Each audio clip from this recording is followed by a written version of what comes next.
So I did my very first little home-produced booklet of Australian wildflowers. And I couldn't stop at Australian wildflowers, so then I started to do Australian animals and birds, rosellas, koalas, and wombats. And so then I started my own little book, which we self-published, but that was a big success. I had people writing to me 10 years later asking for that book, that little home-produced book. But then I got a proper publisher and started publishing books. And so that's where my career started. But I loved doing the wildflowers, and then that moved on into birds and animals. And that really is my most significant contribution to quilting, is my animal designs. And I've just seen one of them in the show. If you look at the sheep quilt, you look at the dog. That is my border collie dog.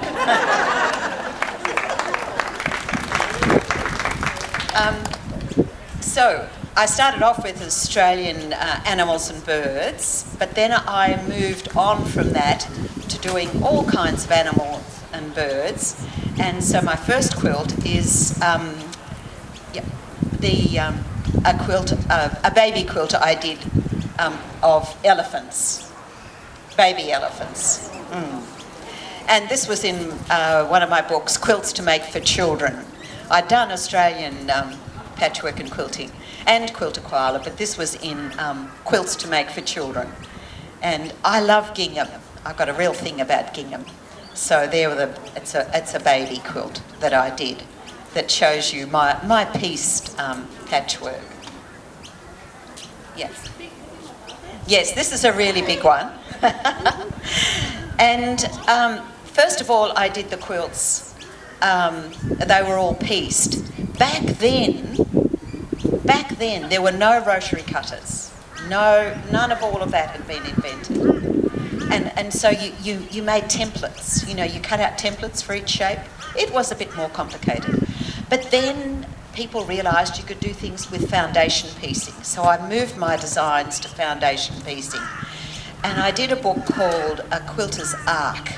And these are some of the blocks from the Quilter's Ark, but it shows you my animal designs. Lion, a rhino, the other elephant design, and the giraffe. They were all in a little 4-inch size. What I recommend with foundation piecing is that you use a interfacing, a lightweight interfacing. You draw out the block, you sew on the interfacing, and you leave it. You can do it with paper, but then you have that messy business of ripping it away. So here is the Ark quilt from the Ark book. And I only realised 2 months ago that I had actually lost this quilt, that I didn't have it anymore. But of course it's lots of my animals, the zebra, the leopard, and there's 2 of everything, of course, there when you put it together. This was lost because my publisher, Martingale, those of you who've got lots of quilting books probably have Martingale books. They had kept it and put it in their back cupboard. And I got a letter just 2 months ago saying, "Oh, we found a quilt of yours." And then they found 2 more, the little one you just saw, and this next one was from another book that I did, from doing the Australian animals and the zoo animals and the dinosaurs and the farm animals. I did books on American animals. And so this is my owl quilt, a horned owl, the American, a wonderful American bird. My blocks are usually finished off with just little touches of applique, like these eyes, or little touches of embroidery to create tails or eyes or whatever detail is necessary. So that's freshly back from America, the horned owls. It only arrived the week before last. Now, one of my dear friends in quilting is Judy Hurworth, and I did a workshop with her called Scrapaholics Heaven. And it's this marvellous system that she invented. You take a 4-patch block and you make each square of the 4-patch a half square triangle. You choose 2 colours, 2 contrasting colours, and you make a 4-patch blocks with these half square triangles. And would you believe there's 256 ways of arranging those half square triangles? And this is just one of the ways. If you can imagine each of those, the four squares makes a block, and that can make a diagonal stripe. And so this is one of my favourite combinations, red and yellow. Judy and I both loved red and yellow. And you arrange them and all these different patterns emerge. It's the most marvellous way of using up the stash, because once you've chosen your 4 colours, the more variety of fabrics you introduce, the better. Now, of course, I'm sure most of you quilters will know that if you make one quilt, you have leftovers. So this was the leftovers. Again, exactly the same ways, but except I put these blocks on point, so there were some half blocks as well. But rearranging them made a completely different pattern and then a different border.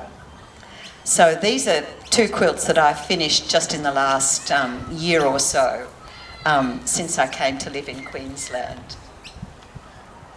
And I've got a couple of small ones that show other arrangements with these, again using leftovers.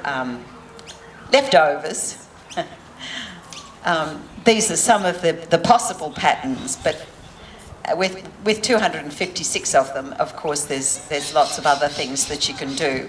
Just with these simple 4-patch blocks, each made up of half square triangles, 2 colours.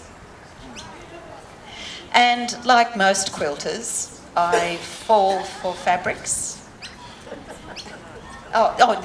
Yeah, and they were the little leftovers of, again, the red and yellow, and a different way of arranging the triangles. As I was saying,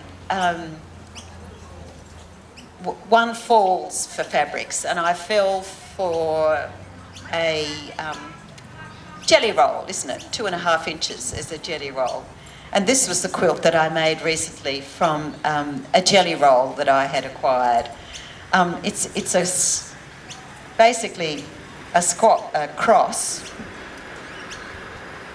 and you make all the crosses and then they tessellate together.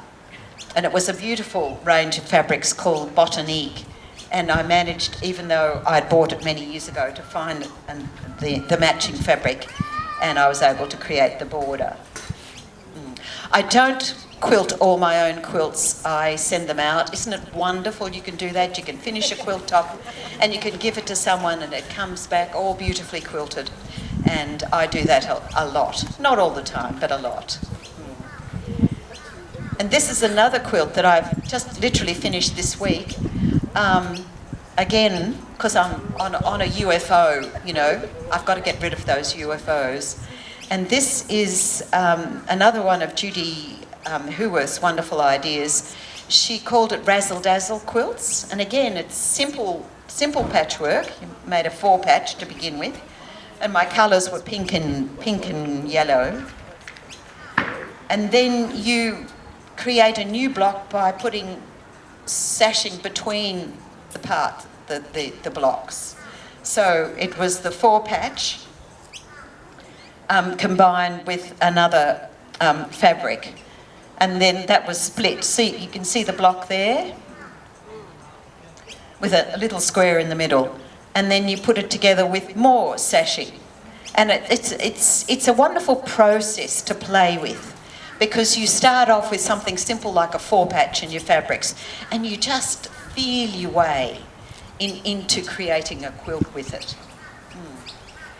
Now, I started quilting in 1975, as I told you, and when I got back to Australia, what did I first learn about quilting when I went to the Embroiderers Guild, because there weren't quilting groups then? It was hexagons. And I love hexagons. I mean, I love all-pieced quilts. And Mrs. Brown, who taught me how to do hexagons from the Embroiderers Guild, gave us this pattern of creating a wreath with the hexagons. So that's the wreath. And I was teaching in America in 1996, and the woman who was hostessing me, somewhere in Georgia, America, put me to sleep under a lovely 30s quilt that her grandmother had made. And that inspired me to find 30s fabrics and start a hexagon quilt, just like the one I had slept under. Because I thought, how special to have a quilt that your grandmother had made. So that's the genesis of that quilt, was my trip to Georgia in 1996 when I was teaching over there. And I loved haven't got to that yet. When I got to, I collected the 30s fabrics and started it. But as you know, hexagon quilts, that's pretty much slow stitching. So, I mean, here we are, over 20 years later, and I finally finished it. But sadly, over that time, my husband, who'd really supported me through all of this and always encouraged me, always said, oh, we'll make time for you to do what you need to do.